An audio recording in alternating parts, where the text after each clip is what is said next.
இளையா அவர்களே, வழக்குரைஞர் சாரநாத் அவர்களே, சேத்துப்பட்டு இளங்கோ அவர்களே, வேலுமணி அவர்களே, சவுந்தர் அவர்களே, இளங்கோவன் அவர்களே மற்றும்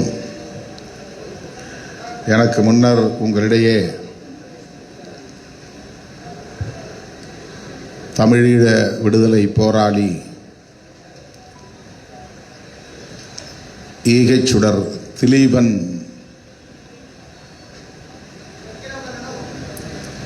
அவர்களை நினைவு கூர்ந்து வீரவணக்க உரையாற்றி அமர்ந்திருக்கிற கட்சியின் துணை பொதுச் செயலாளர் தம்பி வன்னி அரசு அவர்களே, செய்தி தொடர்பாளர் தம்பி பாவலன் அவர்களே, துணை பொதுச் செயலாளர் வழக்குரைஞர் எழில் கரோலின் அவர்களே, தலைமை நிலைய செயலாளர்கள் தகடூர் தமிழ்ச்செல்வன் அவர்களே, இளஞ்சேக்குவேரா அவர்களே, தோழர் தேவராஜ் அவர்களே, மேனாள் மாவட்ட செயலாளர்கள் செல்லதுரை அவர்களே, இரா செல்வம் அவர்களே, அமைப்பு செயலாளர் அண்ணன் இளமாறன் அவர்களே, சங்கத்தமிழன் அவர்களே, விடுதலை செழியன் அவர்களே, ஆதிமொழி அவர்களே, ரூதர் கார்த்திக் அவர்களே, குமரப்பா அவர்களே மற்றும் இயக்கத்தின் முன்னோடிகளே, திரளாக கூடியிருக்கிற என் உயிரின் உயிரான விடுதலை சிறுத்தைகளே, உங்கள் அனைவருக்கும் என்னுடைய பணிவார்ந்த வணக்கத்தை தெரிவித்துக் கொள்கிறேன். பெயர்கள் விடுபட்டிருந்தால் பொறுத்தருள வேண்டுகிறேன். செப்டம்பர் 26 திலீபன் நினைவு நாள் தமிழர் வரலாற்றில் மறக்க இயலாத ஒரு மகத்தான ஈகத்தை செய்து நிலையான இடத்தை பிடித்திருக்கிற ஒரு மகத்தான போராளி திலீபன்.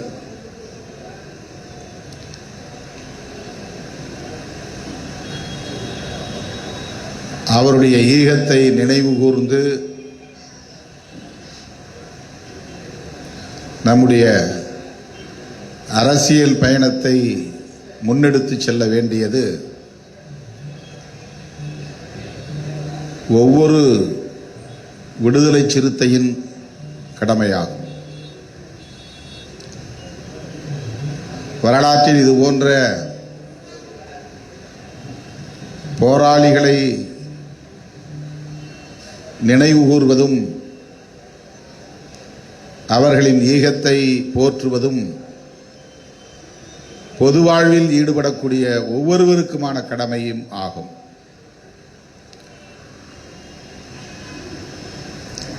ஈழத்தமிழர் விடுதலைக்கான அரசியல்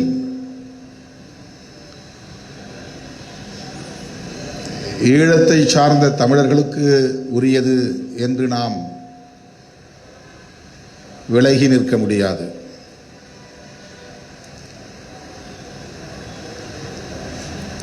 ஒட்டுமொத்த தமிழ் சமூகத்தின் அரசியல் அது, ஒட்டுமொத்த தமிழர்களின் வரலாறு அது, ஒட்டுமொத்த தமிழ் சமூகத்தின் போராட்டம் அது. அந்த புரிதலோடு தமிழீழ விடுதலைக்கான வரலாற்றை அடுத்தடுத்த தலைமுறைக்கு எடுத்து சென்று அந்த அரசியலை நீர்த்து போக விடாமல் அடைகாக்க வேண்டியது நம்மை போன்றவர்களின் கடமை. இது ஒரு சடங்கு போன்ற நிகழ்வு அல்ல.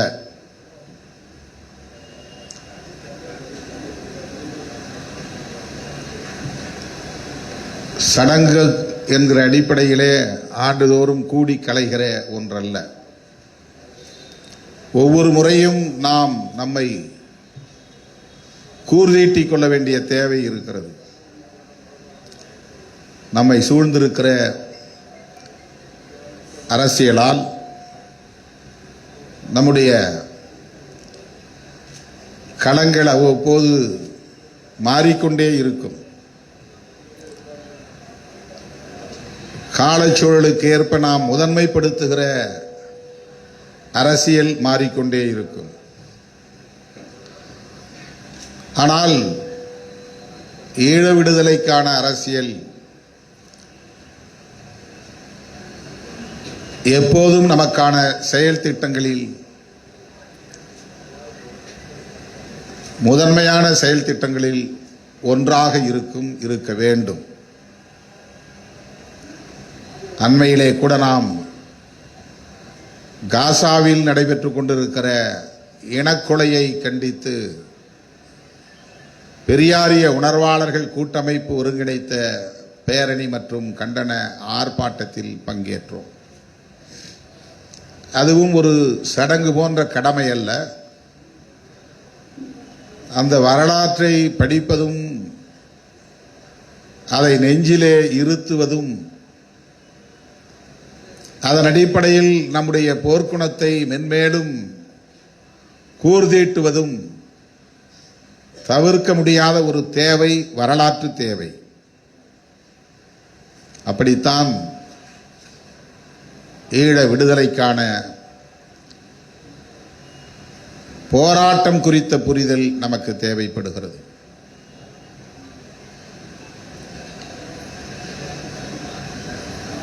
இங்கே நினைவு கூர்ந்தார்கள், மாணவ பருவத்திலிருந்து திருமாவளவன் இந்த களத்திலே ஈடுபட்டது, பங்கேற்றது புதிய தலைமுறைக்கு எடுத்துச் செல்லப்பட வேண்டிய ஒன்று என்கிற கருத்துக்களை வன்னியரசு பாவலன் போன்றவர்கள் முன்வைத்தார்கள். நானும் பலமுறை இதை மேடையிலே உங்களிடத்தில் பேசியிருக்கிறேன். அது புதிய செய்தி அல்ல.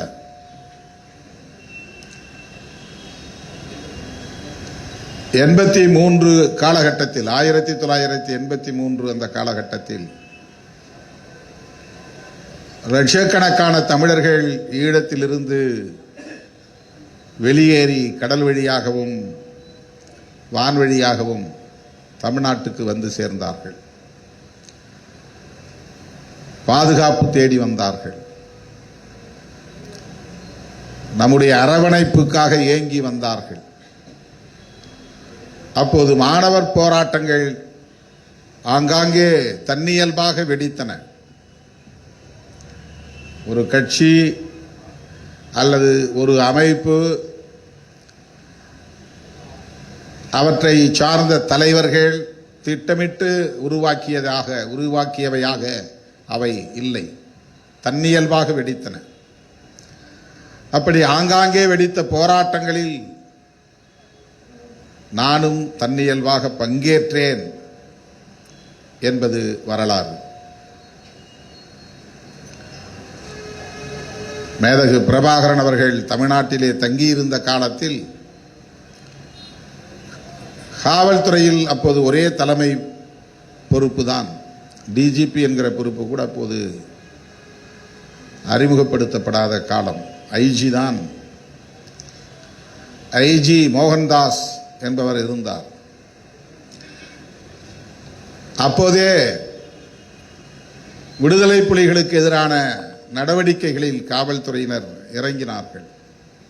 மேதகு பிரபாகரன் அவர்களின் கைகளில் இருந்த வயர்லெஸ் ஆர்ம்ஸ்,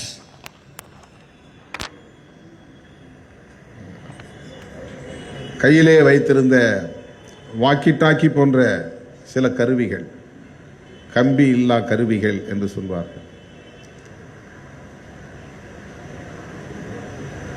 அவற்றை பறிமுதல் செய்து மேதகு பிரபாகரன் போன்றவர்களை வீட்டு காவலிலே சிறைப்படுத்தக்கூடிய நடவடிக்கையை காவல்துறை அதிகாரிகள் மேற்கொண்ட போது,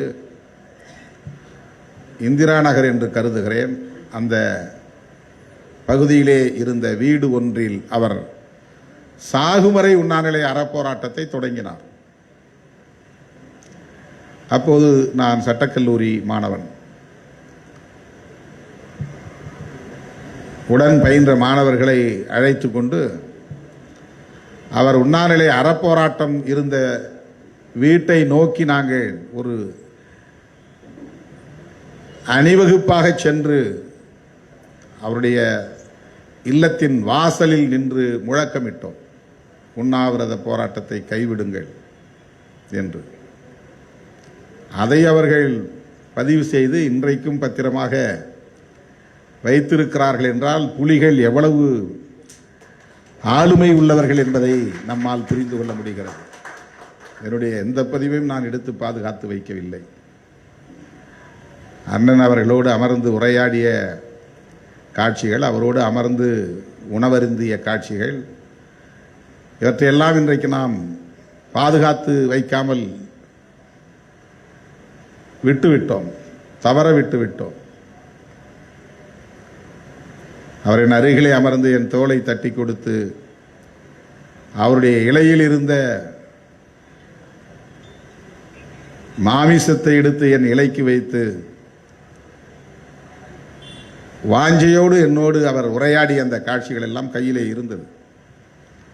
நாம் விட்டுக்கட்டி பேசக்கூடியவர்கள் அல்ல, கட்டுக்கதைகளை அளந்து விடக்கூடியவர்கள் அல்ல, வாய்க்கு வந்தபடி வாய் வீச்சு காட்டக்கூடியவர்கள் அல்ல. இவையெல்லாம் நடந்த உண்மை. உடன் இருந்தவர்கள் இன்றும் பலர் உயிரோடு இருக்கிறார்கள். ஆனால் நாம் அவற்றை பாதுகாத்து வைக்கவில்லை. அது 2002 நான் அவரை முதல் முறையாக சந்தித்தது வன்னியிலே.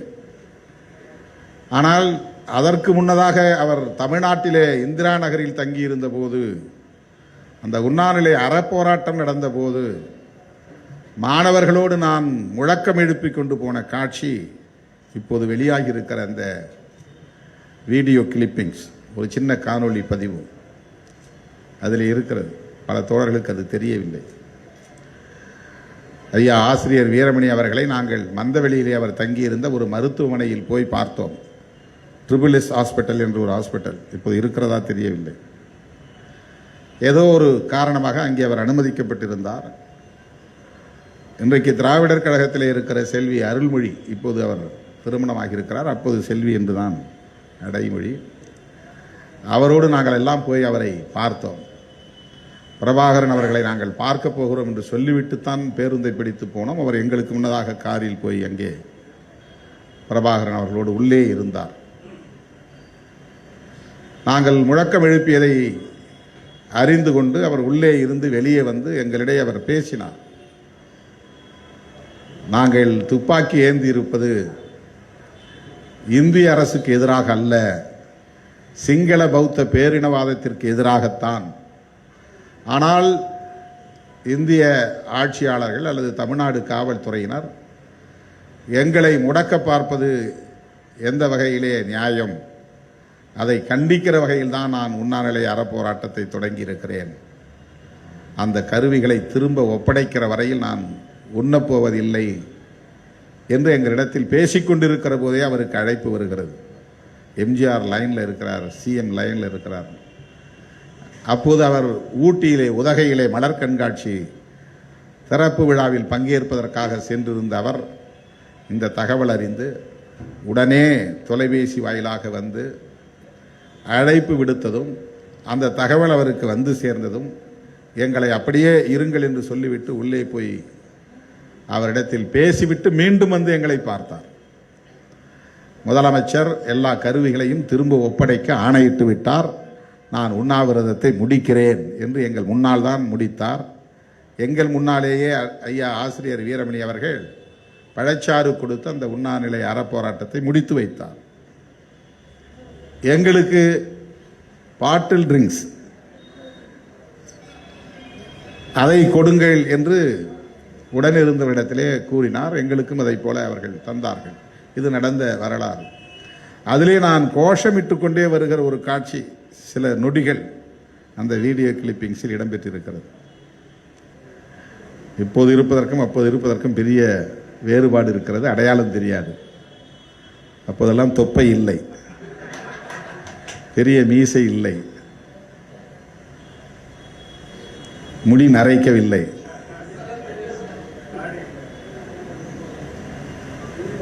இப்போது இருக்கிற பொறுமை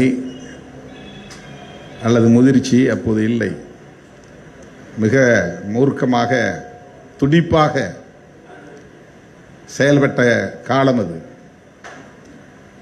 வேகமாக நாங்கள் வீறுநடை போட்டு உரத்து முழங்கியபடி வந்த காட்சி சில நொடிகள் அதில் இடம்பெற்றிருக்கிறது.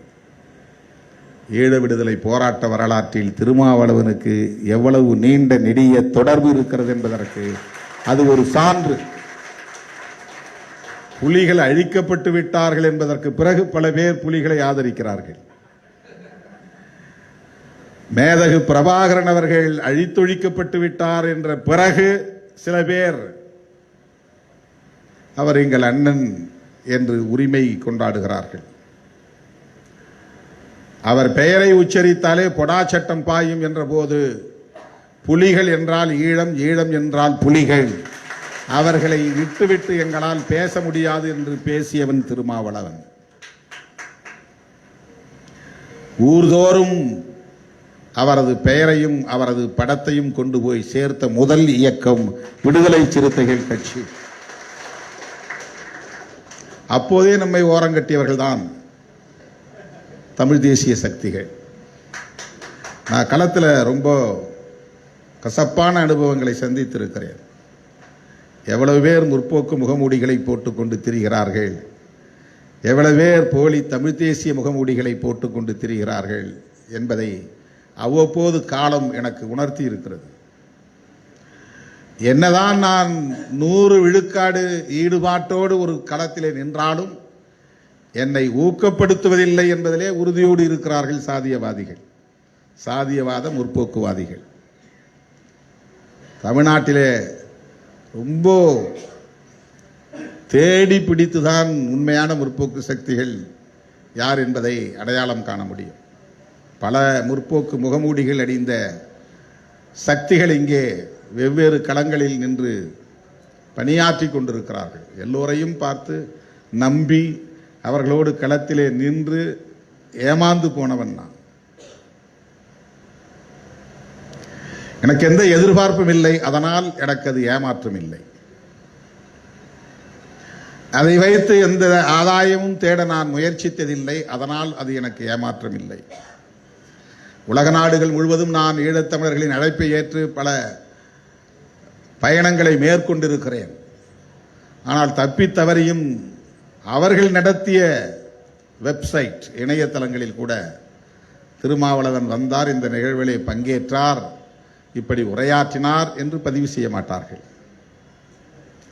இங்கிருந்த தமிழ் தேசியவாதிகள் தந்த தகவலின் அடிப்படையில் இருட்டடிப்பு அப்படியெல்லாம் நடந்திருக்கிறது.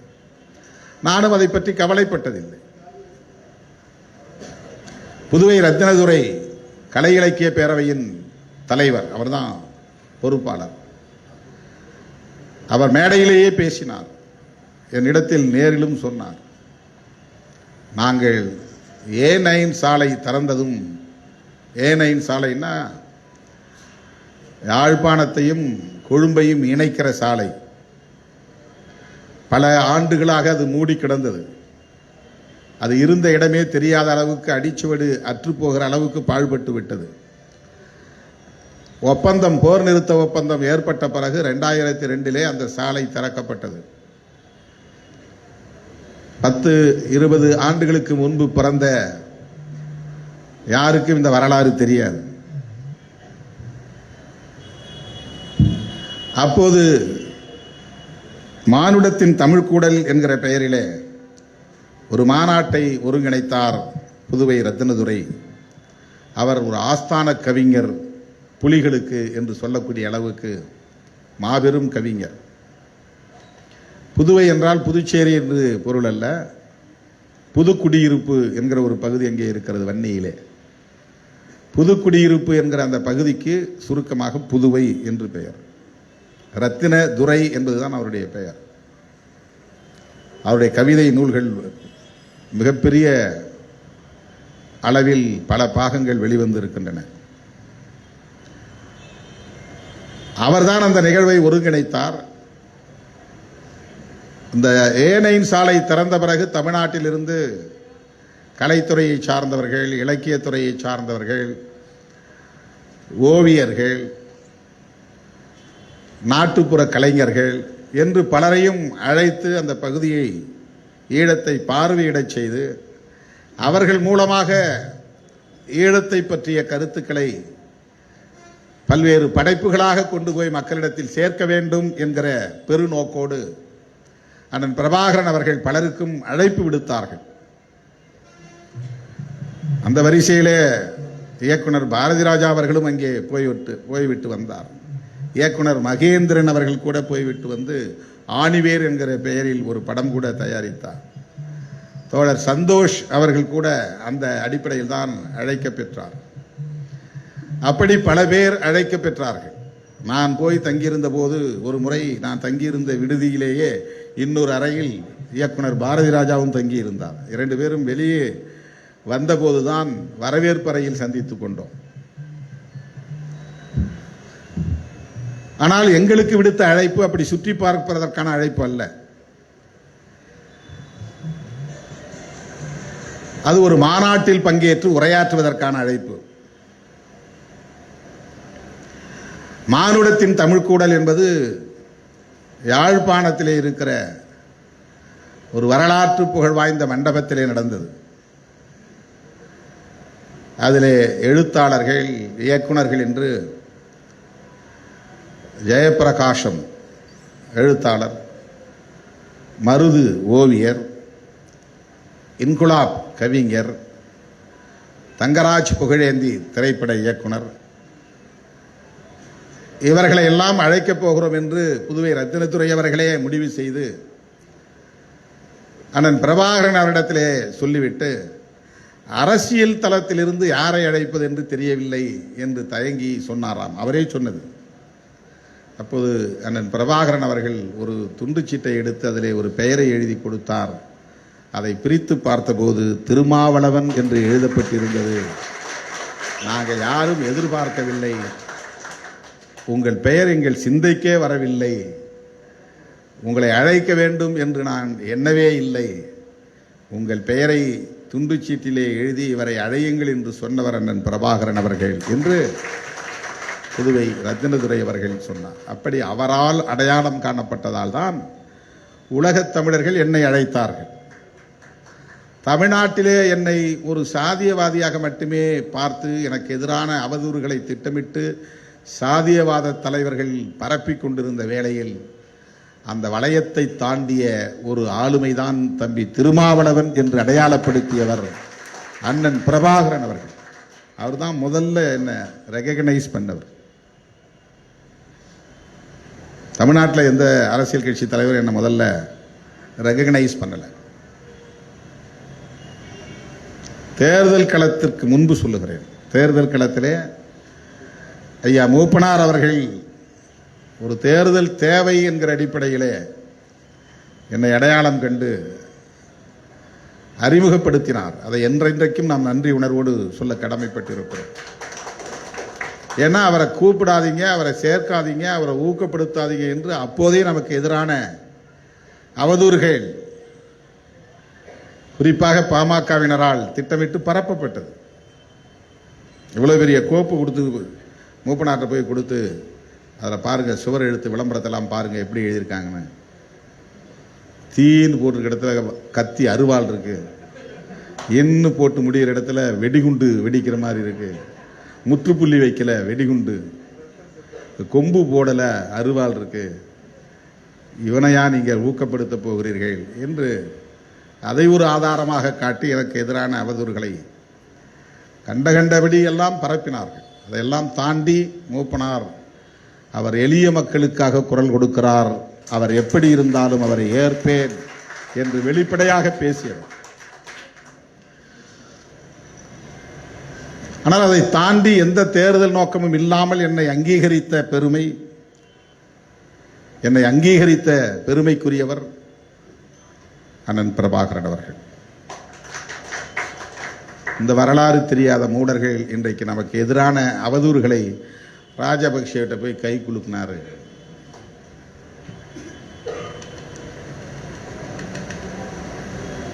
ராஜபக்சேவுக்கு தெரியுது போன 2வது நிமிஷத்திலே சொல்றார், இவர் பாருங்க எங்க கருத்தை கேட்காமலே எங்களுக்கு எதிராக அடிக்கடி போராட்டம் நடத்துறவர் இவர் அப்படின்னு ஆங்கிலத்தில் சொல்றாங்க.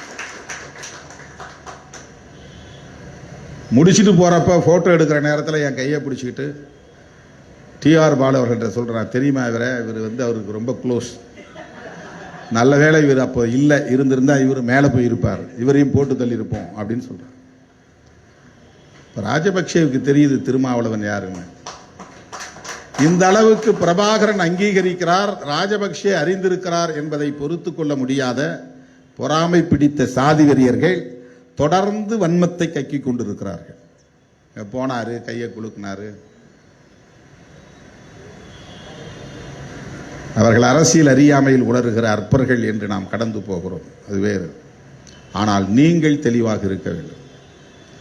சமூக ஊடகங்களின் வாயிலாக அவர்கள் பரப்புகிற அவதூறுகள். இன்னைக்கு என்ன உத்தியை கையில் எடுத்திருக்காங்கன்னா, திருமாவளவன் பறையர்களுக்கு எதிரின்னா, பாட்டாளி மக்கள் கட்சி தலித் அல்லாதவர்களுக்கு திருமாவளவன் எதிரின்னா, ஏதாவது ஒண்ணுதானே உண்மையா இருக்க முடியும்.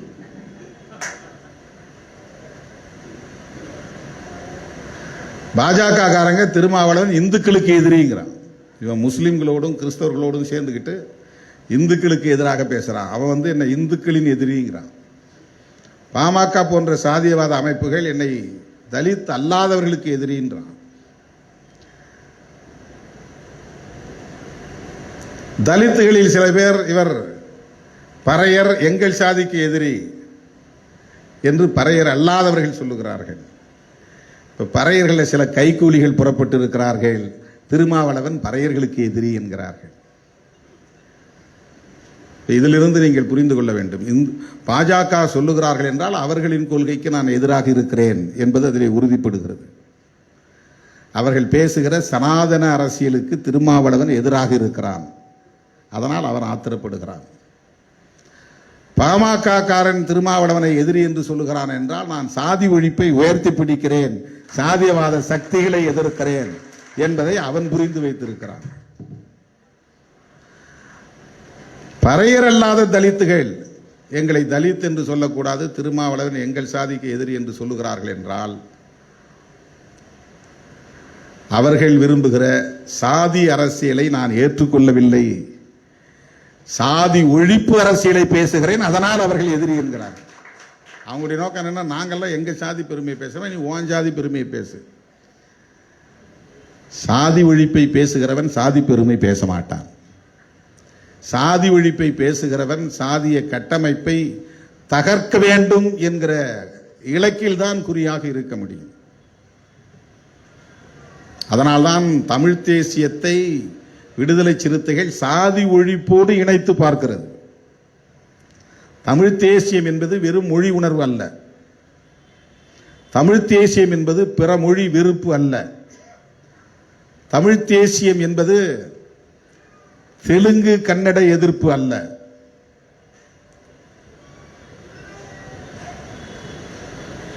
தமிழ் தேசியம் என்பது இந்திய தேசியம் என்கிற கட்டமைப்புக்குள்ளே இருந்து நாங்கள் உங்களுக்கு கட்டுப்பட்டு இயங்க முடியாது, எங்களுக்கு ஒரு இறையாண்மை, மொழி சார்ந்த இறையாண்மை இருக்கிறது, இனம் சார்ந்த இறையாண்மை இருக்கிறது, அந்த தனித்துவத்தை ஒருபோதும் இழந்துவிட மாட்டோம், நீ விரும்புகிற இந்துத்துவ தேசியத்தை, இந்திய தேசியத்தை நாங்கள் ஏற்க மாட்டோம் என்று எதிர்த்து போரிடுவதுதான் உண்மையான தமிழ் தேசியம். ரெண்டே தேசியம் தான் இருக்கு, ஒன்று இந்திய தேசியம், இன்னொன்று மொழி வழி தேசியம். மொழி முக்கியம் இல்லை, மதம் முக்கியம் இல்லை, எனக்கு நாடு முக்கியம், எனவே இந்தியா என்கிற நாடு முக்கியம், எனவே இந்திய தேசியம் என்று பேசியது காங்கிரஸ். எனக்கு நாட்டை விட மதம் முக்கியம், எனவே மதவழி தேசியம் தான் எனக்கு முதன்மையானது என்று பேசுவது பிஜேபி. இவன் பேசுவது இந்து தேசியம், மற்ற மதங்களுக்கு எதிரான வெறுப்பு, இந்து பெரும்பான்மைவாத ஒருங்கிணைப்பு. இந்த தேசம் இந்துக்களுக்கானது. பிற மதத்தை பின்பற்றக்கூடியவர்கள் இந்த மண்ணுக்கு உரியவர்களாக இருந்தாலும் அவர்களுடைய தேசமாக இது இருக்காது. இதுதான் அவன் பேசுகிற இந்து தேசியம். இந்து தேசியம் என்பது வெறும் இந்துக்களுக்கான தேசியமாக மட்டும் இல்லாமல் அது சாதியத்தையும் உள்வாங்கிய தேசியம், அதை மறந்துவிடக்கூடாது. இந்துவாக உணர்ந்தால் சாதியாக உணர்வது என்றுதான் பொருள். இந்து என்று ஏற்றுக்கொண்டால் சாதியை ஏற்றுக்கொள்ள வேண்டும், சாதியை ஏற்றுக்கொண்டால் இந்து என்பதை ஏற்றுக்கொள்ள வேண்டும், இந்து என்பதை ஏற்றுக்கொண்டால் பார்ப்பனர்கள் தான் எங்களுக்கு மேலானவர்கள் என்பதை ஒத்துக்கொள்ள வேண்டும், பார்ப்பனர்களுக்கு கீழானவர்கள் நாங்கள் என்பதை ஒத்துக்கொள்ள வேண்டும். இதுதான் சனாதன தர்மத்தின் அடிப்படை கோட்பாடு. ஆகவேதான் அம்பேத்கர் எதிர்த்தார், பெரியார் எதிர்த்தார், மகாத்மா பூலே எதிர்த்தார், பசவண்ணா எதிர்த்தார், நாராயணகுரு எதிர்த்தார், ஐயா வைகுண்டர் எதிர்த்தார். இவங்கெல்லாம் இந்துன்னு சொன்னாலும் கூட ஒரு மதம் தான். நாராயணகுரு சொன்னது ஒரு மதம்னா அதுக்கு என்ன பொருள்னா, பல்வேறு மதங்கள் இந்து என்றும் முஸ்லிம் என்றும் மோதிக்கொள்ளக்கூடாது, மனிதநேயம்தான் ஒரே மதம் என்று சொன்னவர் நாராயணகுரு. ஒரு மதம் சொல்லிட்டா ஒரு சாதி தான். பல மதம் ஏற்றுக்கொண்டா இந்து மதத்தை இன்னொரு மதமாக, பெரும்பான்மை மதமாக ஏற்றுக்கொள்ள வேண்டியிருக்கும். அப்படி ஏற்றுக்கொண்டால் அதில் உள்ள சாதிய கட்டமைப்பை ஏற்றுக்கொள்ள வேண்டியிருக்கும். சாதிய கட்டமைப்பை ஏற்றுக்கொண்டால் பார்ப்பனர்களே மேலானவர்கள் என்கிற கருத்தை, பிறப்பின் அடிப்படையில் உயர்வு தாழ்வு உண்டு என்கிற கருத்தை, அதன் அடிப்படையில் தீண்டாமை என்கிற கருத்தை, பாகுபாடு என்கிற கருத்தை, எல்லாவற்றையும் ஏற்றுக்கொள்ள நேரிடும். நாம புதுசா சொல்லல, இத பெரியார் சொன்னார், அம்பேத்கர் சொன்னார் என்பது நமக்கு முன்னால் இருக்கிற கோட்பாடுகள், அரசியல், வரலாறு. இதை பேசுவதால் பாஜக என்னை இந்துக்களின் எதிரி என்கிறார்கள். இதை ஒத்துக்கொள்ளாததால் இந்த ஒடுக்கப்பட்ட சமூகத்தில் இருப்பவர்களே என்னை நீயும் ஒரு சாதி அடையாளத்தோடு வா என்று சொல்லுகிற வகையிலே என்னை எதிரி என்கிறார்கள். இப்போது இவனை ஒண்ணுமே பண்ண முடியல, உங்க ஆள்ல இருந்தே ஒரு ஆளை உருவாக்குறோம், பல பேரை உருவாக்குகிறோம் என்று சில கைக்கூலிகளை பிடித்து பேச வைக்கிறார்கள். இப்ப பறையர்களின் எதிரின்னு கொண்டு வந்து நிறுத்துறான். ஏன்னா இல்ல இல்ல நானும் பறையன் அப்படின்னு திருமாவளவன் சொல்ல வைக்கணும். எனக்கு பறையர் பெருமை உண்டு அப்படின்னு திருமாவளவன் சொல்ல வைக்கணும். இதுதான் அவங்களுடைய சூழ்ச்சி, இதுதான் அவங்களுடைய சூது. மதுரையிலே எனக்கு டிராப் போட்டாங்க, என்னை ஒரு சாதி வளையத்தில் கொண்டு போய் அடைக்கணும். எப்போ எனக்கு ஒன்றுமே தெரியாத காலத்தில் 90களின் தொடக்கத்தில் மதுரையில் போய் நான் இறங்கினப்போ தான் எனக்கு இப்படியெல்லாம் இந்த ஒடுக்கப்பட்ட சமூகத்துக்குள்ள பிரிவு இருக்கிறது, பிளவு இருக்கிறது, வேறுபாடு இருக்கிறது, பிரச்சனைகள் இருக்கிறது என்பது எனக்கு எதுவுமே தெரியாது. அங்கே இருக்கிற அரசியல் என்னை ஒரு சாதி அடையாளத்துக்குள்ளே முடக்க பார்த்தது. அதிலிருந்து தப்பித்த ஒரே நபர் நானாகத்தான் இருக்க முடியும்.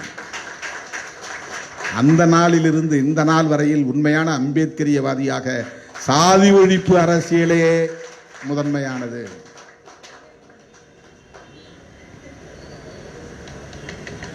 பறையர்கள் எல்லாம் சிவகுலத்தை சார்ந்தவர்கள், பறையர்கள் எல்லாம் திருக்குலத்தை சார்ந்தவர்கள். திருக்குலம்னா பெருமாளை கும்பிட்றவங்களாம் திருக்குலம். ஏன்னா ராமானுஜர் அப்படிதான் சொன்னார்.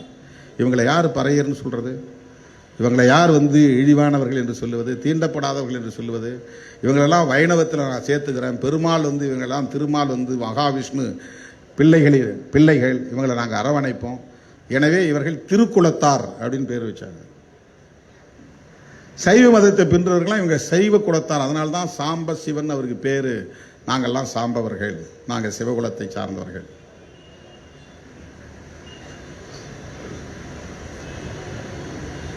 இந்த அரசியல் உன்னை சாதிக்குள்ளே கொண்டு போய் முடக்குகிற அரசியல், சாதி பெருமதத்திற்குள்ளே கொண்டு போய் முடக்குகிற அரசியல். சாதி பெருமதத்திற்குள்ளே முடங்கி போனால் சாதி ஒழிப்பை நீ பேச முடியாது. சில பேர் புறப்பட்டு இருக்கிறார், குடிப்பெருமையாம், சாதி பெருமை இல்லையாம். இது எவ்வளவு பெரிய அயோக்கியத்தனம் பாருங்க. இது என்ன அரசியல்? இது என்ன அரசியல்? இதுதான் பாஜகவுக்கு துணை போகிற அரசியல், ஆர்எஸ்எஸ்க்கு துணை போகிற அரசியல். என்றைக்காவது அவர்கள் சாதி ஒழிப்பை பற்றி பேசியிருக்கிறார்களா? பாஜகவை எதிர்த்து என்றைக்காவது அவர்களின் அரசியலை பேசியிருக்கிறார்களா? பாஜகவால் இந்த தேசத்திற்கு எந்த தீங்கும் இல்லையா? பாஜகவுக்கு தமிழ்நாட்டிலே பாஜக வளர்ந்தால் தமிழ்நாட்டிலே தீங்கு உருவாகாதா? மதத்தின் பெயரால், சாதியின் பெயரால் வன்முறைகள் தலை தூக்காதா? ஆணவ கொலைகள் பெருகாதா? அது ஆபத்தான கட்சியா இல்லையா? ஏன் அதை உங்களால் வரையறுத்து சொல்ல முடியவில்லை? திராவிட அரசியலை எதிர்க்கிறோம் என்பது ஒரு மடைமாற்று அரசியல். அது பெரியாருக்கு முன்னரே பண்டிதர் அயோத்திதாசர் பேசிய அரசியல் திராவிட அரசியல். இதை மறுக்க முடியுமா? பெரியாருக்கு முன்னர் பண்டிதர் அயோத்திதாசர் பேசவில்லை என்று சொல்ல முடியுமா? திராவிடத்தை எதிர்க்கிறோம் என்றால் நீங்கள் பண்டிதரை எதிர்க்கிறீர்கள் என்றுதான் நாங்கள் புரிந்து கொள்ள முடியும். திராவிடம் என்பது திமுகவுக்கு, திராவிடர் கழகத்திற்கு மட்டுமே உரிய கோட்பாடு அல்ல. ஒட்டுமொத்த இந்திய தேசமே திராவிடர்கள் நிறைந்த ஒரு தேசமாக இருந்தது என்று புரட்சியாளர் அம்பேத்கர் சொல்லுகிறார். அவர்களுக்கு பழைய பெயர் நாகர்கள் என்று அவர்தான் அடையாளப்படுத்துகிறார். நாகர்கள் என்பவர்கள் தான் திராவிடர்கள் என்றும் அழைக்கப்பெற்றார்கள். அந்த திராவிடர்கள் தான் இன்றைக்கு தமிழர்களாக அழைக்கப்படுகிறார்கள்.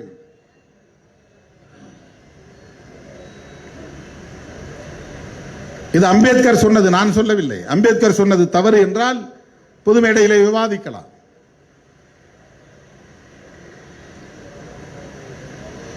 இப்போது அவர்கள் இந்த உதிரிகளை கையிலே வைத்துக் கொண்டு dacoity case, theft case, robbery case, blade போடுற கேஸு,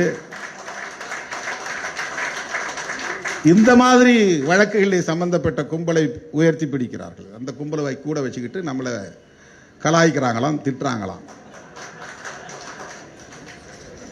அவனுங்க பேசி விடுதலை சிறுத்தைகள் கட்சியை பலவீனப்படுத்த போகிறார்களாம். இதெல்லாம் பாஜக அரசு திட்டமிட்டு செய்கிற வேலை. இது அதற்கு சில பேர் துணை போகிறார்கள். இப்ப புதுசா இன்னொன்னு ஆரம்பிச்சிட்டாங்க, எல்லாம் விஜய் பின்னால போறாங்க. என் தலைமையை ஏற்றுக்கொண்டு சாதி ஒழிப்பு அரசியலை உள்வாங்கிக் கொண்ட ஒரே ஒரு சிறுத்தை கூட வெளியேற மாட்டான், ஒருபோதும் வெளியேற மாட்டான்.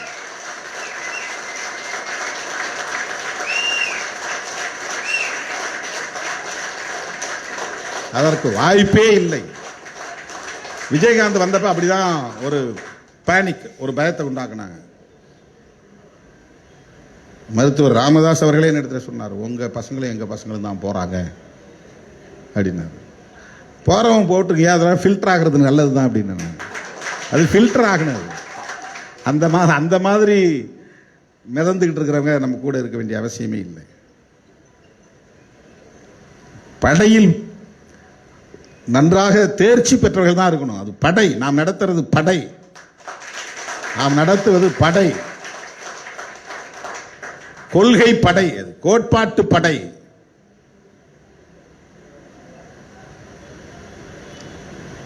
தமிழ் தேசியம் என்பது வெறும் மொழி உணர்வு அல்ல, இன உணர்வு அல்ல என்பதை அடிக்கடி நான் சொல்லி வருகிறேன். அந்த மொழி உணர்வு இன உணர்வாக மாறி இன உணர்வு இனவாதமாக மாறும். பார்க்கறவன் எல்லாம் இவன் தெலுங்க, இவன் கன்னடன் அப்படின்னு அப்படி அடையாளப்படுத்த வந்துடும். சாதியவாதிகளுக்கு இவன் என்ன சாதி, இவன் என்ன சாதி, இவன் நம்மாளா அப்படின்னே சிந்திச்சுட்டு இருப்பான். சாதியவாதிகளுக்கு, சாதியவாதிகளுக்கு உள்ள சிந்தனையே ஒரு பைத்தியக்கார சிந்தனை. அது அவன் என்ன ஆளுன்னு கண்டுபிடிக்கிறதுக்கு அவன் போராடிக்கிட்டே இருப்பான். வெளிப்படையா பேச முடியாது. ஜனநாயகவாதிகளுக்கு அது பிரச்சனையே கிடையாது. நிறைய நாளாக என் கூட இருக்க யாருன்னே எனக்கு தெரியாது. பலமுறை பல பேரை அவங்களா வந்து ஏதாவது சந்தர்ப்பத்தில் சொன்னாதான் தெரியும். அண்மையில் கூட ஒரு மேடையில் அவரோட விஜயசங்கர் அவர்களை பற்றி தப்பா ஒரு கருத்தை சொல்லிட்டேன். ஏன்னா அவர் யாருன்னு எனக்கு தெரியாது. அப்ப தோணிச்சு சொல்லிட்டேன் நான், அவர் யாருன்னு தெரியும். ஏன்னா நான் சாதியை பார்க்கறது கிடையாது. சாதியவாதிகளுக்கு எப்பவுமே சாதியை பார்த்துக்கிட்டே இருப்பாங்க. என்ன ஆளு இவன், என்ன ஆளு இவன், என்ன ஆளுன்னு. மதுரைக்கு போனப்பதான் எனக்கு தெரியும், நீ ரைட்டா லெப்டான்னு கேட்டாங்க. முதல்ல எல்லா ஆறான்னாங்க. எள்ளுன்னா எள்ளு, எள்ளு என்னைக்கு போடுறோம் எள்ளு அது. அப்புறம் பார்த்தா என்ன திடீர்னு கக்கனுக்கு சொந்தக்காரனாங்க. எனக்கு கக்கனுக்கு சம்பந்தமே இல்லையே, நான் எப்படி கக்கனுக்கு சொந்தக்காரன் ஆக முடியும்? எனக்கு தூக்கி வாரி போட்டுச்சு. கக்கனுக்கு சொந்தக்காரன் எனக்கு ஒன்றுமே புரியல. நான் மதுரைக்கு புதுசு, கக்கன் எப்போவே இறந்து போயிட்டாரு. இந்த சாதியவாத சிந்தனை எப்படியெல்லாம் பேச வைக்குது பாருங்க. ஜனநாயக சக்திகளுக்கு அந்த எண்ணமும் அந்த போராட்டமே இருக்க. இப்போ இந்த இனவாதம்ங்கிறது என்னன்னா, இவெல்லாம் தெலுங்க, இவெல்லாம் மலையாளி, இவெல்லாம் தமிழன், இது அடையாளம் காணணுமா வேண்டாமா, அது தப்பா அப்படின்னு ஒரு கேள்வி எழுப்புவாங்க. அது எங்க போய் முடியும்னா, இனவாதம் இன வெறுப்பிலே போய் முடியும். ஏன்னா தமிழனா ஒருங்கிணைக்கிறதுக்கு இன்னொரு இனத்தின் மீது வெறுப்பை விதைத்தால் தான் அதை ஒருங்கிணைக்க முடியும். ஏன் முஸ்லீம் வெறுப்பை விதைக்கிறான்னா அப்பதான் இந்துக்களை ஒருங்கிணைக்க முடியும். ஏன் கிறிஸ்தவ வெறுப்பை விதைக்கிறான்னா அப்பதான் இந்துக்களை ஒருங்கிணைக்க முடியும். இப்ப இந்துக்களே ஒன்று சேர்க்கணும்னா சேர மாட்டான். முஸ்லீம் படுறா மதம் மாத்துறான், கிறிஸ்தவன் படுறா மதம் மாத்துறான், இந்துக்களை எல்லாத்தையும் ஏமாத்தி கொண்டு போய் எல்லாத்தையும் அல்லேலூயா சொல்ல வைக்கிறான், தொப்பி போட வைக்கிறான். இவங்களால நம்ம மதம் அழிஞ்சிரும், நம்ம பெரும்பான்மையா இருக்கிறவங்க சிறுபான்மையா போயிரும். இதுதான் வெறுப்பு அரசியல்.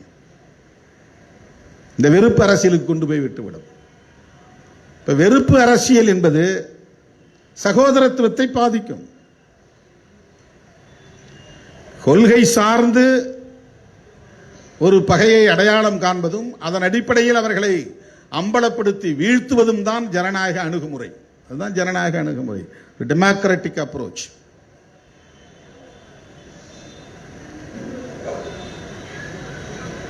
அண்ணன் பிரபாகரன் அவர்கள் கூட சிங்கள இனத்தின் மீது வெறுப்பை உமிழவில்லை. கவனமா நீங்க பார்க்கணும். அண்ணன் பிரபாகரன் அவர்களை ஈழத்தமிழர்கள் அவர் பேசிய அரசியலை தமிழ் தேசியம் சொல்லல, தமிழீழ தேசியம் தான் சொல்லுவாங்க.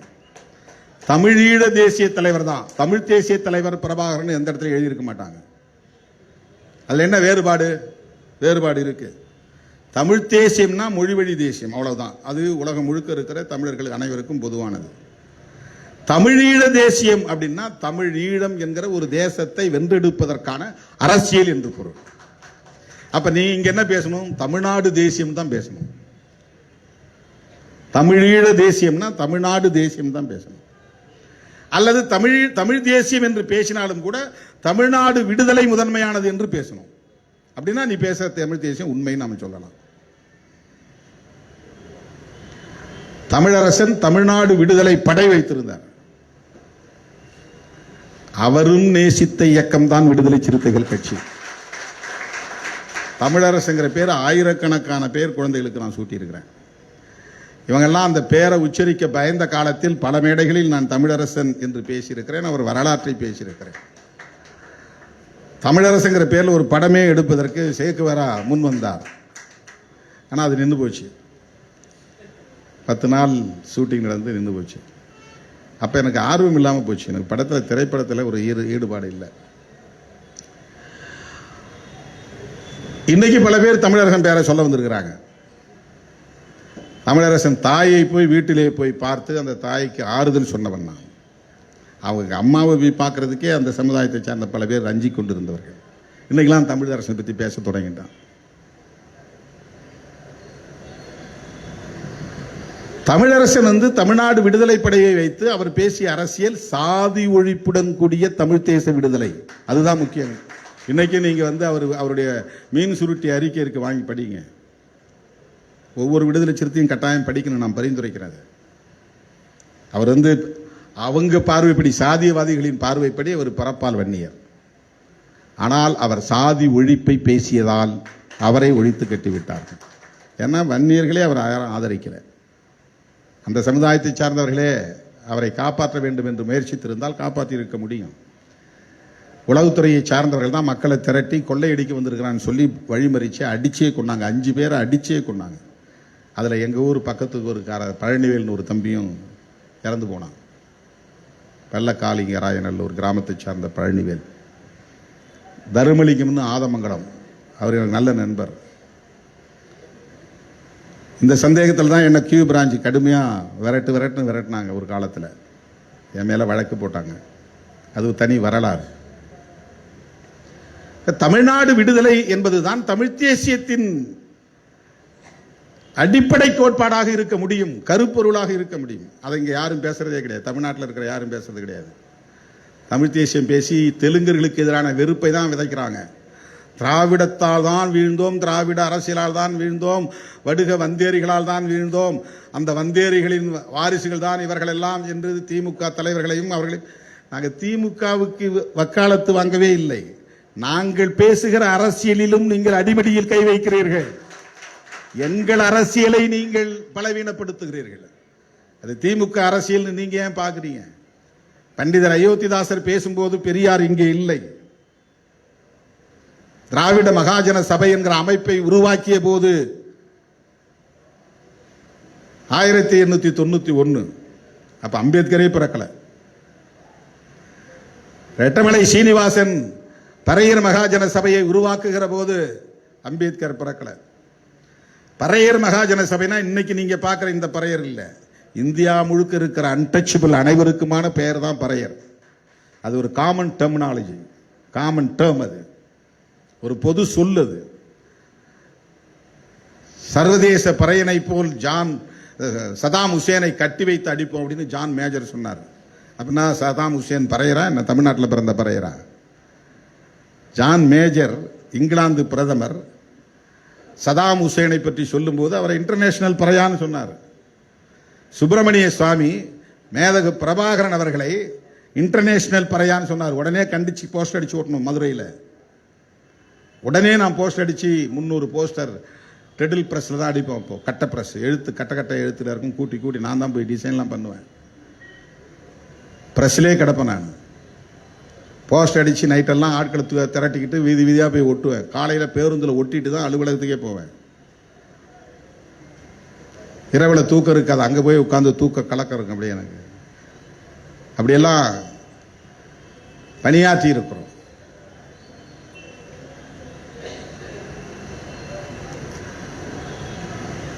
ஆகவே பறையர் என்கிற பெயரிலே இயக்கம் தொடங்கிய காலத்தில், திராவிடர் என்கிற பெயரில் இயக்கம் தொடங்கிய காலத்தில், திராவிடர் கழகம் என்கிற பெயரிலேயே இயக்கம் தொடங்கிய காலத்தில் இவர்கள் சொல்லுகிற பெரியார், அண்ணா, கலைஞர் போன்ற தலைவர்கள் இல்லை. இதை நீங்கள் வரலாற்றில் புரிந்து கொள்ள வேண்டும்.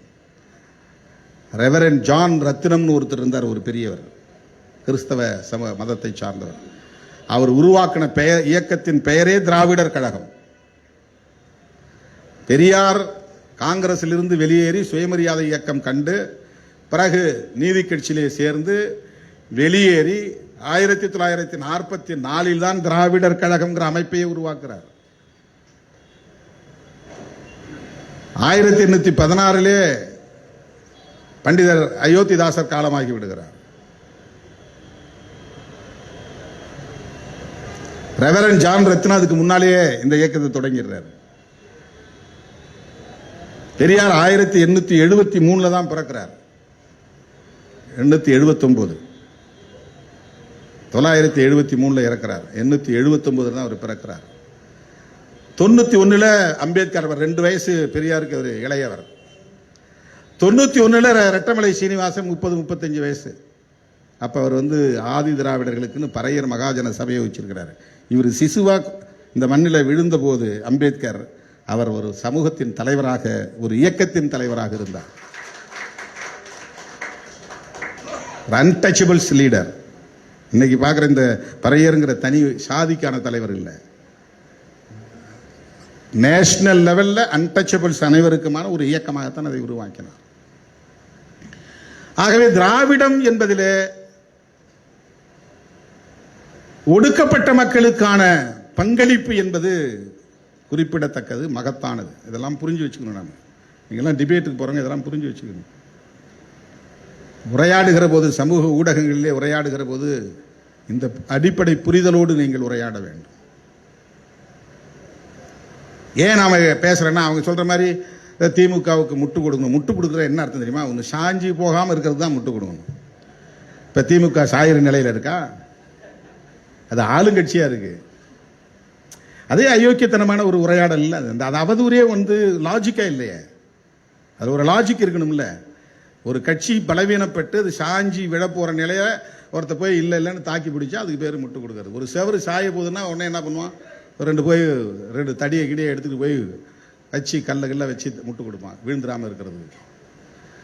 எது வீழப் போகிறதோ அது வீழாமல் இருக்க தடுப்பு நடவடிக்கையில் ஈடுபடுவதற்கு பெயர் தான் முட்டுக் கொடுத்தல். நான் எங்க கொள்கைக்காக போராடுகிறோம். நீ திமுக விமர்சனம் பண்ணுங்க, அவங்க உங்களுக்கு பதில் சொல்லுவாங்க.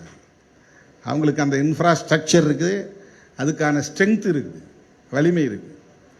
அவங்களுக்கு டிஃபெண்ட் பண்ண வேண்டிய தேவை நமக்கு ஒன்றும் கிடையாது, அது அவசியமும் இல்லை.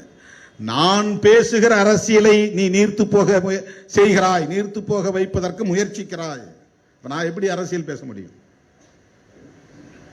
சமூக நீதி அரசியல் என்பது விடுதலை சிறுத்தைகளுக்கான அரசியல். அது ஏன் நீ திமுகவுக்கு மட்டுமே உரிய அரசியலாக பார்க்கிறாய்? 2 சீட்டு 3 சீட்டு இல்லை, அதை நான்ல முடியும்னு நீ ஏன் கவலைப்படுற? உனக்கு என்னப்பா கவலை? உனக்கு என்ன கவலை?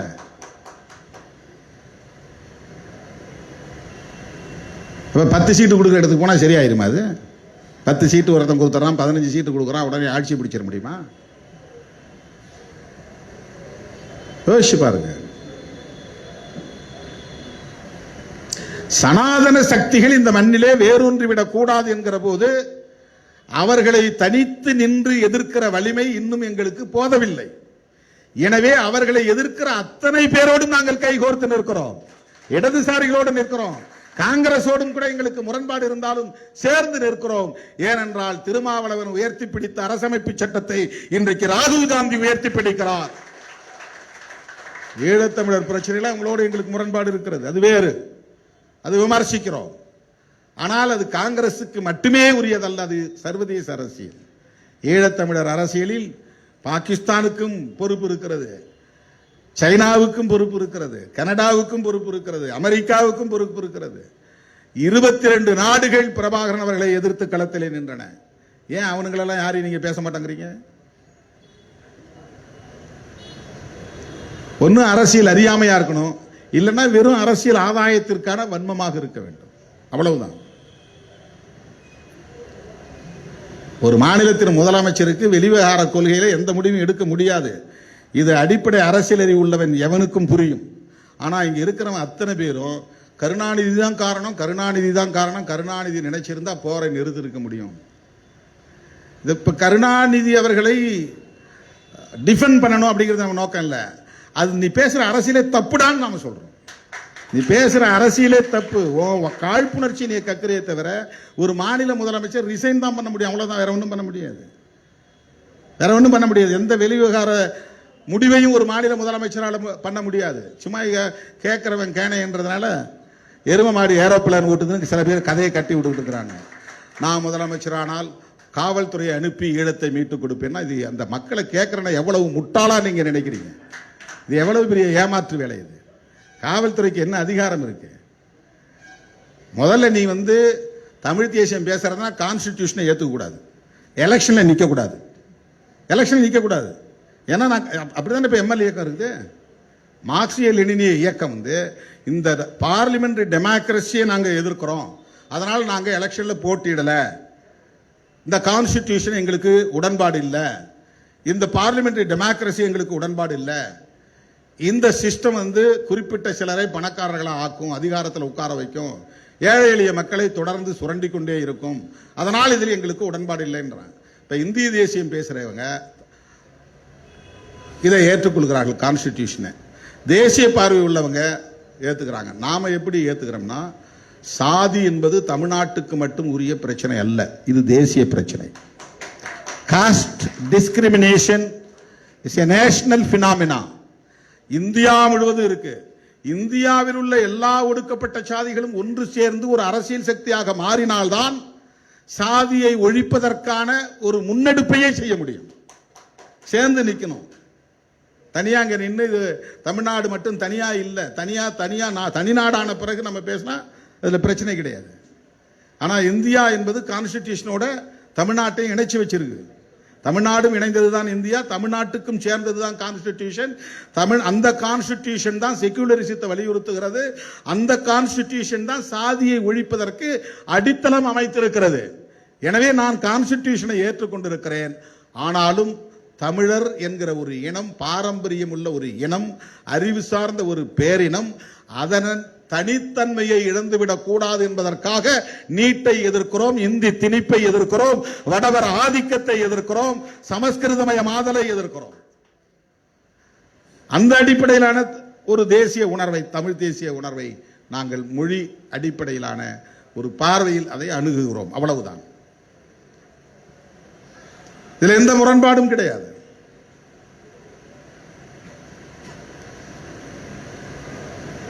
எனவே திராவிடம் என்பது ஒரு குறிப்பிட்ட அரசியல் கட்சிக்கான அரசியல் என்று சிலர் திட்டமிட்டு பரப்புவது தவறு. அது விளிம்பு நிலை மக்களுக்கானது. இந்தியா முழுவதும் இருக்கிற விளிம்பு நிலை மக்களின் அரசியல் அது. அதனால் அதை நாம் வரவேற்று பேசுகிறோம் என்றால் திமுகவை வரவேற்கிறோம் என்று பொருள் அல்ல. திராவிடர் கழகத்தை ஆதரிப்பதற்காக மட்டுமே இந்த நிலைப்பாட்டை எடுத்திருக்கிறோம் என்று பொருள் அல்ல. முதல்ல அதில் நம்ம ஒரு கிளாரிட்டி வரணும். தமிழீழ தேசிய தலைவர் அப்படின்னு சொல்லுவதன் மூலம் தமிழீழம்ங்கிற ஒரு நிலம் வேண்டும், ஒரு நாடு வேண்டும், ஒரு தேசம் வேண்டும், அதை நிர்மாணிப்பதற்கான ஒரு தலைவர் தோன்றினார். அவர்தான் மேதகு பிரபாகரன் அவர்கள். இப்ப தமிழ்நாட்டுக்குள்ள தமிழ்நாடு தேசிய தலைவர், தேசியம் அப்படின்னு பேசுறதுக்கு ஆள் இருக்கான்னா கிடையாது. அப்படி பேசினவர் தமிழரசன் ஒருத்தர் மட்டும்தான். இப்ப இங்க இவங்க என்ன பேசுறாங்கன்னா, திராவிட அரசியலுக்கு எதிரான வெறுப்பு அரசியலை விதைக்கிறார்கள். திராவிட அரசியல் நீர்த்து போனால், நீங்க கவனமா கேட்கணும், திராவிட அரசியல் நீர்த்து போனால் இங்கே யார் வலிமை பெறுவார்கள் என்றால் வலதுசாரிகள் தான் வலிமை பெறுவார்கள், சனாதன சக்திகள் தான் வலிமை பெறுவார்கள், பிஜேபி ஆர்எஸ்எஸ் தான் இங்கே வலிமை பெறும். இந்த தேர்தலில் அவன் ஆட்சிக்கு வரமாட்டான், ஆனால் இந்த தேர்தலில் அந்த கட்சி அதிமுகவை பலவீனப்படுத்தி இரண்டாவது இடத்திற்கு வருவதற்கான முயற்சியை செய்கிறது. அதை மறந்து விடக்கூடாது. அதுக்கப்புறம் இங்கே பாலிடிக்ஸ், பைபோலர் பாலிடிக்ஸ் எப்படி மாறும்னா, ஒரு திராவிட கட்சி அது திமுக, இன்னொன்று பிஜேபி, இப்படி தான் அரசியல் போகும். இப்போ திமுகவை பலவீனப்படுத்துவதற்கு இவங்க இறக்கி விட்ட ஆட்கள்லாம் சரியா இல்லைன்னு இப்போ புதிய ஆளையும் களத்தில் இறக்கி விட்டுருக்காங்க.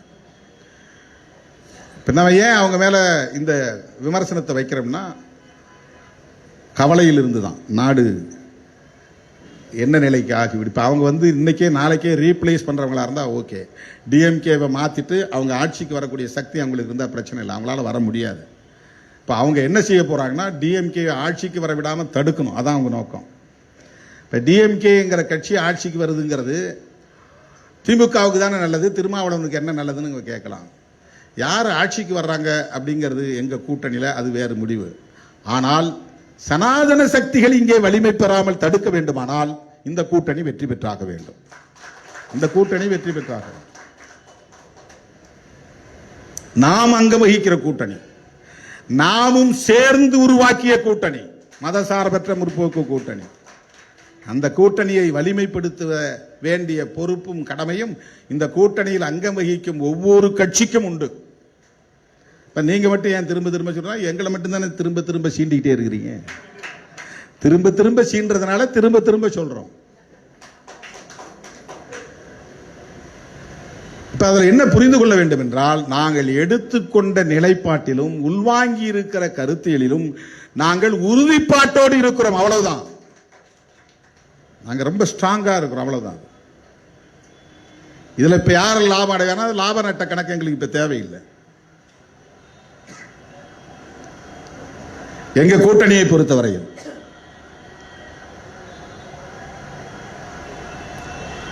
தொகுதிகளின் எண்ணிக்கையில் எங்களுக்கு நட்டம் ஏற்பட்டாலும், வெற்றி பெறக்கூடிய எண்ணிக்கையில் எங்களுக்கு நட்டம் ஏற்பட்டாலும், நாங்கள் பேசுகிற அரசியல் பாதுகாக்கப்படும். அதுதான் எங்களுடைய லாப கணக்கு. நாங்கள் பேசுகிற அரசியல் பாதுகாக்கப்பட வேணும். இப்ப யோசிச்சு பாருங்க, இப்ப திராவிட அரசியலை வீழ்த்துறாங்கன்னா அதுக்கு ரொம்ப சிம்பிளா, அது பெரியார் அரசியலை வீழ்த்துறதான பொருள். பெரியார் அரசியலை வீழ்த்தி விட்டால் நாம் என்ன அரசியல் பேசணும் சொல்லுங்க? என்ன அரசியல் பேச முடியும்? பெரியார் அரசியல் அம்பேத்கர் அரசியல் ஒண்ணுதான். இப்ப பெரியார் அரசியலை பேச முடியலன்னா அம்பேத்கர் அரசியலை பேச முடியாது. ரெட்டமலை சீனிவாசன் தலைவரா, அம்பேத்கர் வழிகாட்டியான். என்ன பம்மாத்து வேலை இது? அது என்னது? ரெட்டமலை சீனிவாசன் தலைவர். ரெட்டமலை சீனிவாசனே தன்னுடைய தலைவராக ஏற்றுக்கொண்டவர் புரட்சியாளர் அம்பேத்கர் அவர்கள். வயதில் இளைய அம்பேத்கரையே தன்னுடைய தலைவராக ஏற்றுக்கொண்டவர் தாத்தா ரெட்டமலை சீனிவாசன். வட்டமேசை மாநாட்டின் போது அவரோடு அவர் உறவாடிய அந்த நிகழ்வுகளை உற்று நோக்கினால் தெரியும். பண்டிதருக்கு அவருக்கு இடையில பிரச்சனை ஏற்பட்டு வழக்கெல்லாம் தொடுத்து கோபித்துக் கொண்டு அவர் தென்னாப்பிரிக்காவுக்கு போய்விட்டார் ரெட்டமலை சீனிவாசன். பிறகு மறுபடியும் அவர் வந்து அம்பேத்கரோடு உறவாடுகிற போது அவர் புத்துணர்ச்சி பெற்று மீண்டும் வீரியத்தோடு பணியாற்றினார். அப்ப அவர் வந்து பறையர் மகாஜன சபையெல்லாம் நடத்தல, பறையன்கிற பேர்ல இதெல்லாம் நடத்தல, அதோட விட்டார். நமக்கு தலைவர் leader the great revolutionary doctor B.R. Ambedkar. புரட்சியாளர் அம்பேத்கர் அவர்களை தன்னுடைய தலைவர் என்று ஏற்றுக்கொண்ட ஒரு மாமேதை தான் ரெட்டமலை சீனிவாசன் அவர்கள். மா மனிதர் ரெட்டமலை சீனிவாசன் அவர்கள்.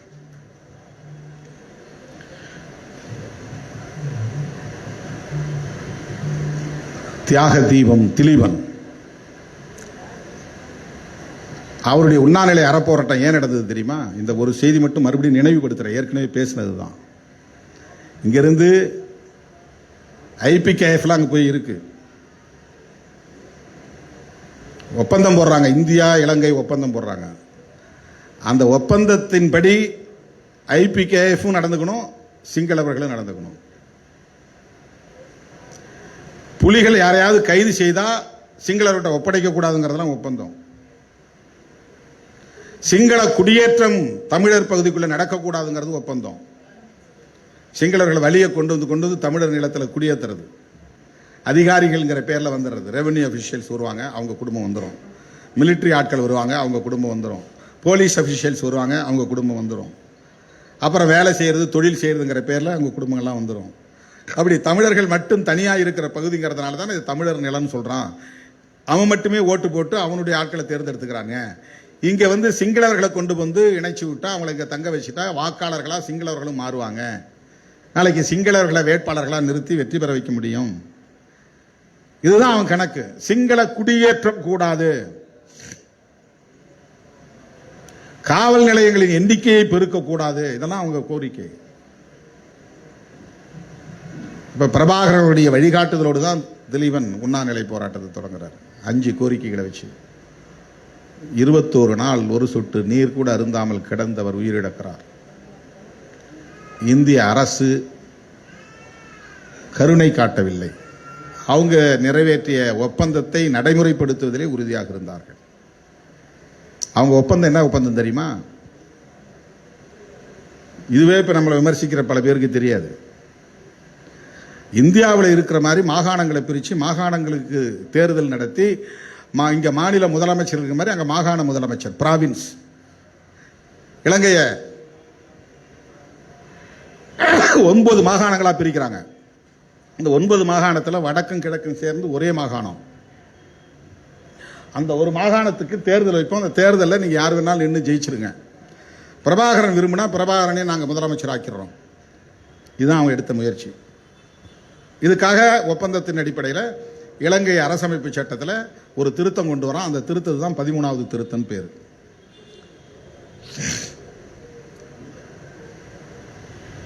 இதை வந்து அண்ணன் பிரபாகரன் ஏற்றுக்கொள்ளவில்லை. நாங்கள் தனிநாடு கேட்குறேன், நீ என்னையா பிராவின்ஸ் கொடுக்குறங்கிற, முதலமைச்சர் கொடுக்குறங்கிற. நீ முதலமைச்சர் கொடுத்தா உடனே நாங்கள் ஆகாண்டு வாயை பழந்துட்டு வந்துடுவோமா? அதெல்லாம் முடியாது. இப்போ இவர் முடியாதுன்ன பிறகுதான் அவன் ஆட்களை தேடுறான். அதில் ஒரு ஆளை தூக்குறான், வரதராஜ பெருமாள். அவர் EPRLF நினைக்கிறேன். வரதராஜ பெருமாள் அது ஒரு இயக்கத்தினுடைய தலைவர். அவரை முதலமைச்சராக அறிவிக்கிறாங்க.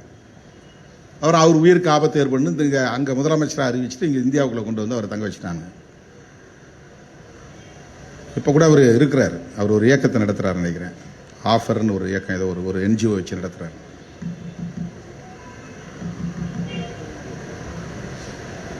அதை எதிர்த்து, அந்த ஒப்பந்தத்தை எதிர்த்து, இந்த ஒப்பந்த ஷரத்துகளில் உள்ளவற்றை எதிர்த்து, ஆயுதத்தை ஒருபோதும் கீழே போட மாட்டோம், எங்கள் இறுதி இலக்கு தாயகம், தன்னாட்சி,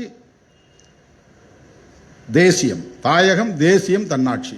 தாயகம்னா எங்களுக்குன்னு ஒரு நிலப்பரப்பு இருக்கு, அது எங்கள் தாயகம்.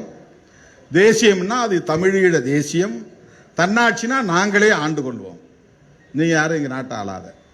இதுதான் கோட்பாடு. இதான் அண்ணன் பிரபாகரன் முன்வைத்த அரசியல். தாயகம், தேசியம், தன்னாட்சி. தமிழர் இறையாண்மை மாநாடு நடத்திய கட்சி விடுதலை சிறுத்தைகள் கட்சி. அப்ப இந்த முழக்கங்களை தான் நம்ம பெரிதா, அப்பெல்லாம் இப்ப கத்துறவன் எவனும் கண்ணு முழிச்சிருக்க மாட்டான், சிசுவாவே பிறந்திருக்க மாட்டானோ, நம்மளை விமர்சனம் பண்றவன் எவனும். இதுவே என்னன்னு அவங்களுக்கு தெரியாது. தாயகம், தேசியம், தன்னாட்சிங்கிற கோட்பாடுகளே அவங்களுக்கு புரியாது. தமிழருக்குன்னு ஒரு கொடியை வடிவமைத்து தமிழர் இறையாண்மை மாநாடு நடத்தி பல லட்சம் பேரை திரட்டி ஐநா பேரவை போல் வடிவமைப்பு செய்து அது பல கொடிகள், பல தேசங்களின் கொடிகள் பறக்கிற இடத்தில் தமிழ் ஈழத்திற்கான கொடி அல்லது தமிழ் நாட்டுக்கான, தமிழ் மக்களுக்கான கொடின்னு ஒரு புதிய கொடியை நம்ம அறிமுகப்படுத்தணும். 20 ஆண்டுகள் கடந்து போச்சு. இப்ப 20 வயசா இருந்துட்டு நம்ம விமர்சிக்கிறவனுக்கு அந்த அரசியல் தெரியாது.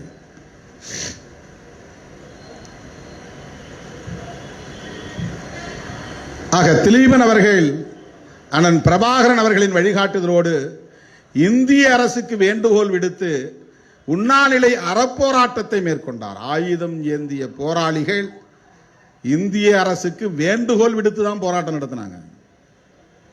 அது பிரபாகரன் அவருடைய ஸ்ட்ராட்டஜியை புரியாதவன் தான் இந்தியாவையும் தமிழ்நாட்டில் உள்ள தலைவர்களையும் விமர்சனம் செய்வான். அவருடைய மாவீரர் நாள் உரை அப்படின்னு ஒரு பெரிய தொகுப்பு இருக்கு, அதை நீங்க எடுத்து பாருங்க. நம்மளை விமர்சிக்கிறவன் எவனும் அந்த புத்தகத்தை படிச்சிருக்க மாட்டான், அவங்களுக்கு தெரியாது. அவர் எந்த இடத்திலும் இந்திய அரசை தன்னுடைய எதிரியாக காட்டியதே இல்லை. அவருக்கு தெரியும் இந்திய அரசு ஆதரித்தால் மட்டும்தான் தமிழீழத்தை சர்வதேச நாடுகளின் கவனத்திற்கு கொண்டு செல்ல முடியும்.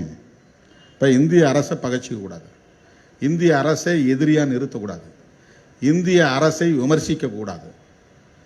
நமக்கு எதிராக இருக்கிறான அது காங்கிரஸ் எடுத்த நிலைப்பாடு, இந்திய அரசு காங்கிரஸ் சேர்ந்து எடுத்த நிலைப்பாடு. அப்படி இருந்தும் கூட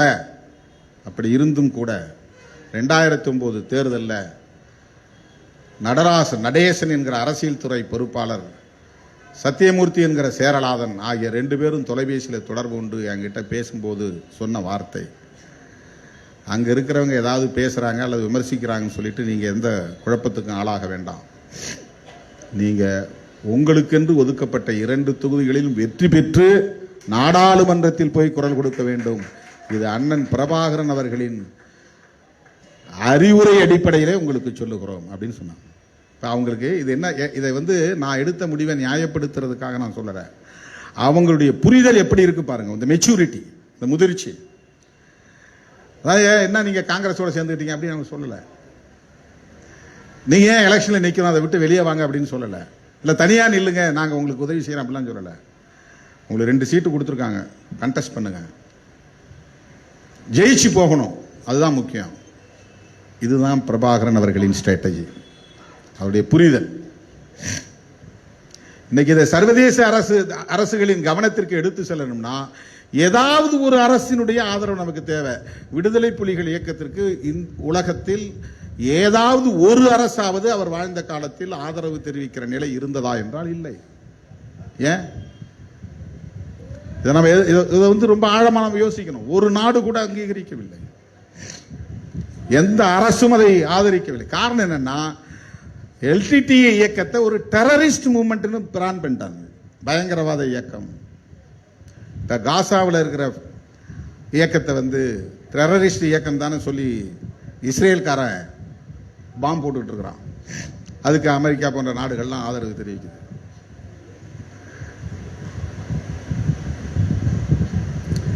விடுதலை புலிகளை ஒரு டெரரிஸ்ட் மூவ்மெண்ட், தீவிர பயங்கரவாத இயக்கம் அப்படின்னு பிராண்ட் பண்ணிட்டான். உலகத்தில் எல்லா நாடுகளும் தடை விதிச்சது, இந்தியா மட்டும் தடை விதிக்கல. பாகிஸ்தானும் தடை விதிச்சது, சைனாவும் தடை விதிச்சது, ரஷ்யா, பல நாடுகள், உலகத்தில் உள்ள பல நாடுகள் விடுதலை புலிகளுக்கு தடை விதித்தார்கள்.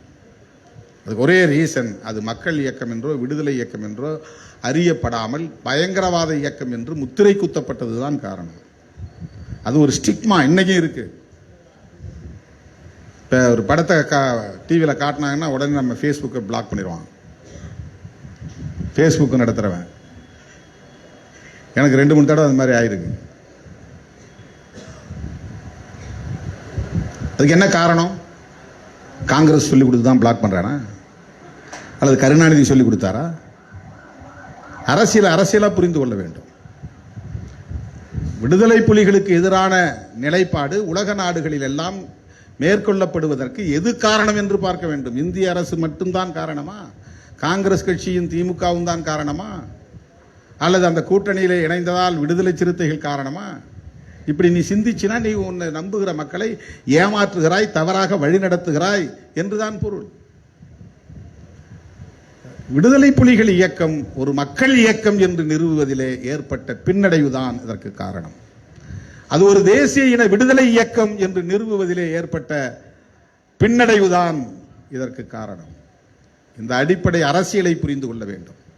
இப்ப என்ன செய்ய முடியும்? இப்பவும் நமக்கு ஒரு அரசு தேவைப்படுகிறது. அது ஏன் இந்திய அரசாக இருக்கக்கூடாது?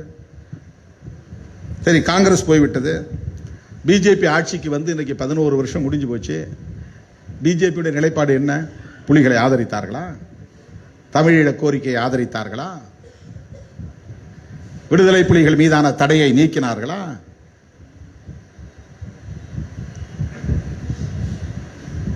பிஜேபி என்ன நிலைப்பாட்டை எடுத்தது? திமுக வெறுப்பை உமிழ்கிற இடத்துல இலை மலர்ந்தால் ஈழம் மலரும். இலை மலர்ந்ததே, ஈழம் மலர்ந்ததா?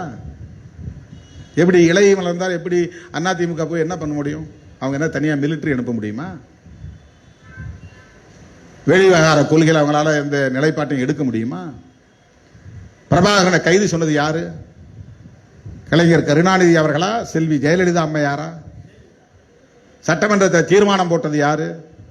அதிமுக அரசியலா, திமுக அரசியலா? ராஜீவ் படுகொலைக்கு பிறகு தமிழ்நாட்டிலே ஈழ அரசியலை பேசக்கூடாது என்று முடிவெடுத்த கட்சி எது? திமுகவா, அதிமுகவா?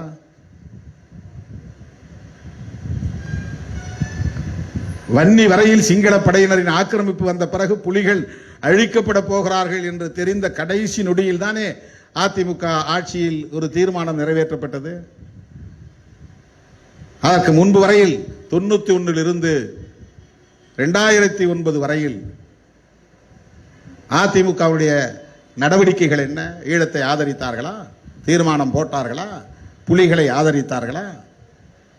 இதெல்லாம் புது புரிதலுக்காக நான் சொல்லுகிறேன். நாம் ஒரு நிலைப்பாட்டை எடுத்து நிற்கிறோம் என்பதற்கு பின்னணி காரணங்கள் இவை. வெறும் பதவி பரிசுக்காக ஒரு நிலைப்பாட்டை எடுக்கிற இயக்கம் அல்ல விடுதலை சிறுத்தைகள் கட்சி. வெறும் தொகுதிகளின் எண்ணிக்கையை கணக்கிட்டு அதன் அடிப்படையில் நிலைப்பாடு எடுக்கிற ஒரு இயக்கம் அல்ல விடுதலை சிறுத்தைகள் கட்சி. திலீபன் அப்படி உண்ணாநிலை போராட்டம் இந்திய அரசுக்கு கோரிக்கை வைத்து நடத்திய போராட்டம் 21 நாட்கள் நீடித்து கடைசியாக அவன் சொட்டு சொட்டாக உயிரை இழந்தான்.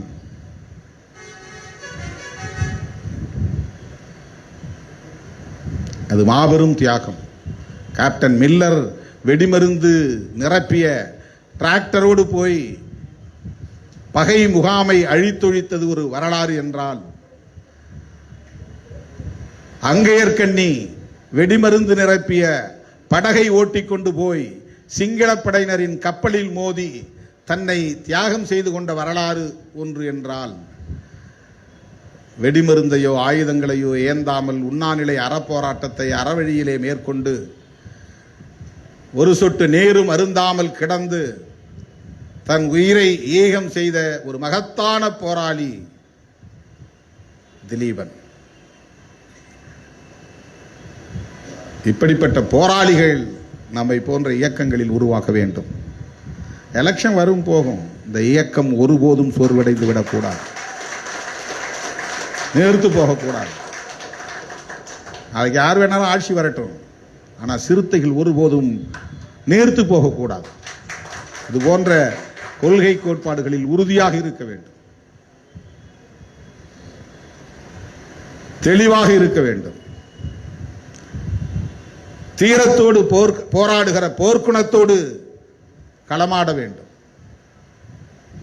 அதற்கு இப்படிப்பட்ட போராளிகளின் வரலாறு நமக்கு பெரும் உந்து ஆற்றலாக இருக்கும் என்பதை சொல்லி, இந்த மகத்தான ஈகத்தை செய்த போராளி தியாக தீபம் திலீபனுக்கு செம்மாந்த வீர வணக்கத்தை செலுத்தி முடிக்கிறேன். நன்றி, வணக்கம். ஈழம் வெல்லும், அதனை காலம் சொல்லும். நன்றி, வணக்கம்.